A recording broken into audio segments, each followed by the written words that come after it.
Alam mo din, bakit nga mga makapal to? Yung mga kuko. Yung trabaho ko nung sa amin din, palayan. May palayan kami sa Liti.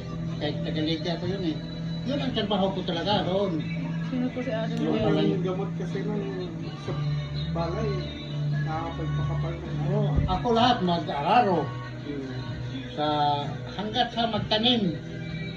Palagi naman nag-auno. Pagka-harvest, araro na naman. Palagi nag-auno. Yung kaya nga dito ko, mga makapal dito ko. Yan dito po. Makapal ka yung tali sa kalabaw. Pero sa danay, sa mayroon ng tawag sa mga traktor, na sa ganun na sa palay, makina na yun. Ngayon lang araw kasi lahat. Kalabaw. Pambungkal, pangdurog ng lupa. Puro kalabaw lang. Kaya matagal na ng pag-aano, pag-tanong. Di basta-basta rin magpalayan ka. Eh ngayon, pag saglit lang eh. Kasi Makina na yun ay.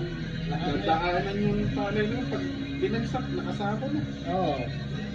Eh dati, nihila ka na. Sus, dati, araw init, sagupa mo sa katawan mo. Grabe. Dati yung lola ko pag nagpaano, maghapon, gabi na, nagdidilig.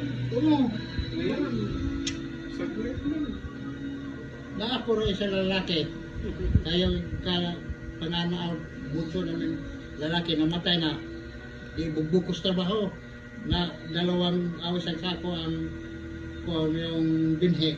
Kung di, laki ng palayan. Grabe. Mag-araro ko rin, tag 2 linggo. Mag-araro. Ang nawala ng trabaho ngayon, yung mga naggagapas, kasi nga may natuto na yung truck na gano'n na dadaanin lang yung mga palay. Oh, laki lagi. Nakapalogin ko kung siya. Naka-icon, nakasot sa loob mo. Siyempre, nakagano yung kuko kaya yung umano sa mga yung kumakapit sa lupa mo. Ganun. Masakit po ba? Medyo masakit-sakit gamay, kaunti. Gamay mo. Gamay lang. Gaway lang. Nabisaya tuloy. Understandable naman. Sa una lagi nagkatawa ko rin. Ano sabihin mo? Katawa ko noon. Konti. Trabaho ko sa kontraksyon. Oo. Sa Lagi pa Tagalog ko marunong nagamay. magsalita. Sanay. Huwag Tagalog. Sabi sa mga kasama, Sa Tagalog. ayaw ko naman partner. Kaya hindi kayo makikindi. Nagamay. Si Unang Yung salita mo, Bisaya yan eh. Ikaw, pareha tayo. Kanya-kanya. Oo. Kaya tayo, hindi po ko marunong Oo, magtagalog. yung sa'yo rin naman kami hindi yung maintindihan sa Tagalog. Parehas lang. Oo. Yung kahapon naman yung puro di ba? Ano yun eh, basic yung puro eh. Yung kahapon ba, taga siya? Kanang Cebu, Marinduque, di ba? Marinduque. Bohol, Marinduque. ang Cebu, ang karamihan na gyud. Gyud. Ang amin ng salitin talaga Tatanong yung highlights. galing sa Bohol. Gadod. Gadyo. Gadod. Sa Batangas din. Eh.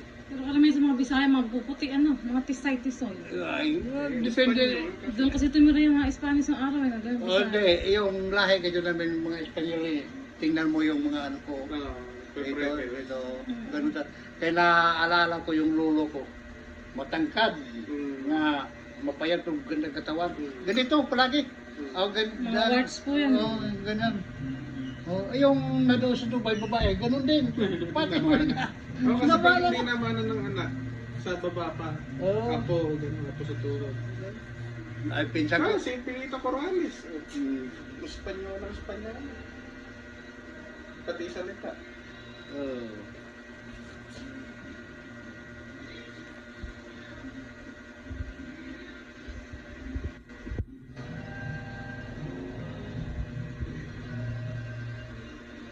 Pero din, ara ka grabe itong lolo mo noon.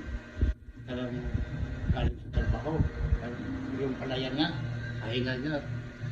Tulog na siya mga alas 10 ng umaga. Kaya maaga yun eh, trabaho. Madaling araw na Oo.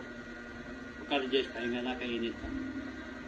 Kailangan yung kagaling ng magdandahan kag-apat Oo. sa kuhan, sahay kayo yung sahig namin, ilang sahay ka kawayan. Oo. Kawayan. Pag Then- lumangit-ngit na Oo, yari oo, ka. may papagya kawayan din.